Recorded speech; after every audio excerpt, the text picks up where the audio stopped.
दोस्तों, खुद की पर्सनैलिटी को बेहतर बनाने के लिए ज़िंदगी में मैच्योरिटी लाना भी बहुत ज़्यादा ज़रूरी होता है। सिर्फ अच्छे कपड़े पहनने से पर्सनैलिटी अच्छी नहीं होती है। इसलिए आज की इस वीडियो में मैं आपको बताऊंगा कि आपको पर्सनैलिटी के साथ साथ अपनी मैच्योरिटी को कैसे बढ़ाना है। तो मैं आज आपको 6 टिप्स देने वाला हूँ, इसलिए वीडियो को लास्ट तक जरूर देखना, क्योंकि एक एक टिप्स आपके बहुत काम की होने वाली है और कहीं भूल ना जाओ, इसलिए वीडियो को सेव कर लेना।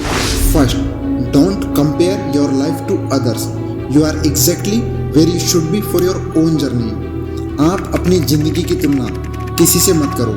आप अपनी ज़िंदगी की यात्रा में एकदम सही जगह पर हो। खुद को खुश रखने के लिए ये ज़रूरी है कि आप खुद की तुलना दूसरों से करना एकदम बंद कर दो। इस दुनिया में हर इंसान का अपना वजूद है और हर किसी की अपनी ज़िंदगी है, और अगर आप अपनी तुलना दूसरों से करके खुद को उन जैसा बनाना चाह रहे हो, मतलब आप अपने वजूद को ख़त्म कर रहे हो। आप अपने आप को बेहतर बनाओ और इस बात पर भरोसा रखो कि आप बिल्कुल वही हो जहां आपको अपनी ज़िंदगी के हिसाब से होना चाहिए था। Second, never beg for love, attention और for favours, rather you work for them.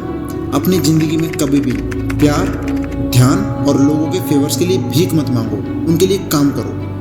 अगर कोई चीज़ आपको मांगनी पड़ रही है, इसका मतलब यह है कि या तो आप उस चीज़ के हकदार नहीं हो या आपके अंदर उस चीज़ को कमाने की काबिलियत नहीं है। इसलिए बेहतर है कि खुद को पहले उस चीज़ के काबिल बनाओ, क्योंकि प्यार और सम्मान मांगने की चीज़ नहीं है, कमाने की चीज़ है। इसलिए अपने आप को इन चीज़ों का हकदार बनाओ। Third, don't waste your time for people who can't accept you the way you are।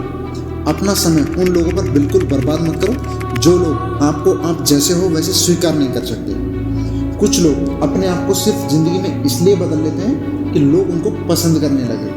अगर आप जैसे हो वैसे ही कोई इंसान आपको स्वीकारने के लिए तैयार नहीं है, तो भाड़ में जाने दो ऐसे लोगों को। ऐसे लोगों को इग्नोर करो, वो आपकी ज़िंदगी में रहने के हकदार भी नहीं है। सिर्फ इसलिए कि आपको कोई पसंद करे और उसके लिए आप अपने वजूद को ही ख़त्म कर दो, तो क्या ही मतलब है। आप ही नहीं रहे हो तो किसी की पसंद बन के क्या ही फ़ायदा है। Fourth, taking criticism well and moving on is a sign of personal growth. अपनी ज़िंदगी में आलोचना को अच्छे से स्वीकार करना और आगे बढ़ना पर्सनल ग्रोथ की निशानी होती है। कई लोग ऐसे होते हैं, जब उनको कोई क्रिटिसाइज करता है तो वो उससे लड़ने को तैयार हो जाते हैं, लेकिन आप मैच्योर बनो। पहली बात तो ये कि क्रिटिसिज्म उन्हीं का होता है जो ज़िंदगी में आगे बढ़ने के लिए कुछ ढंग का कर रहे होते हैं। और दूसरी बात ये कि अगर क्रिटिसिज्म सही है तो इसे स्वीकार करो, खुद को बेहतर बनाओ। आपको तो अपने क्रिटिसाइजर्स के लिए खुश होना चाहिए कि आपकी ग्रोथ के लिए कितनी मदद कर रहे हैं, और वो भी बिना पैसों के। Fifth, accept blames, it shows responsibility. अगर कोई ब्लेम आता है तो इसे स्वीकार करो, ये आपकी जिम्मेदारी दिखाता है। कई लोग गलती करके ब्लेम दूसरों पर डालकर खुद को सही साबित करने की कोशिश करते हैं, लेकिन आप बिल्कुल ऐसा मत करना। अगर आप किसी चीज़ के लिए जिम्मेदार हो तो ब्लेम किसी और पर मत डालो, उसे खुद पर लो। जो भी हुआ है उसकी जिम्मेदारी लो। जिम्मेदारी लेना हर किसी के बस की बात नहीं होती है। जिम्मेदारी भी सिर्फ वही ले सकता है जो सच में जिम्मेदार होता है। Six, listening to advices that you already know shows that you want to learn। अगर आप ऐसी सलाहों को ले रहे हो जो आप पहले से जानते हो, तो ये दिखाता है कि आप सीखने के कितने जिज्ञासु हो। ज्ञान जब भी मिले, जहाँ से भी मिले, ले लेना चाहिए।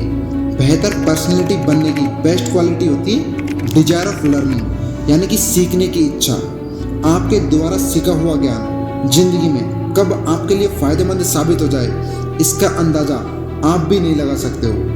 और जब आप किसी की सलाह सुनते हो तो आप सामने वाले को भी सम्मान दे रहे होते हो। आजकल वैसे भी सीखने वाले कम हैं और सिखाने वाले बहुत ज़्यादा हैं। सुनने वाले बहुत कम हैं और सुनाने वाले बहुत ज़्यादा हैं। इसलिए जो आपकी बात सुन रहा है वो वैसे भी सम्मान का हकदार हो जाता है। तो दोस्तों, जो 6 टिप्स मैंने आपको बताई हैं उनको एक बार समराइज कर लेते हैं। First, don't compare your life to others. You are exactly where you should be for your own journey. Second, never beg for love, attention or for favors. Rather you work for them. Third, don't waste your time for people who can't accept you the way you are. Fourth, taking criticism well and moving on is a sign of personal growth. Fifth, accept blame, it shows responsibility. And sixth, listening to advices that you already know shows that you want to learn. तो दोस्तों, इस video के बारे में आपकी जो भी राय या जो भी सजेशंस हो तो आप हमारे साथ कमेंट बॉक्स में जरूर साझा करना, क्योंकि आपके वैल्यूएबल फीडबैक्स एंड कमेंट्स हमारे कंटेंट को बेहतर बनाने में बहुत ही ज़्यादा मदद करते हैं। और इस वीडियो से अगर आपको कुछ भी नया सीखने को मिला हो तो कमेंट बॉक्स में थैंक्स जरूर लिखना।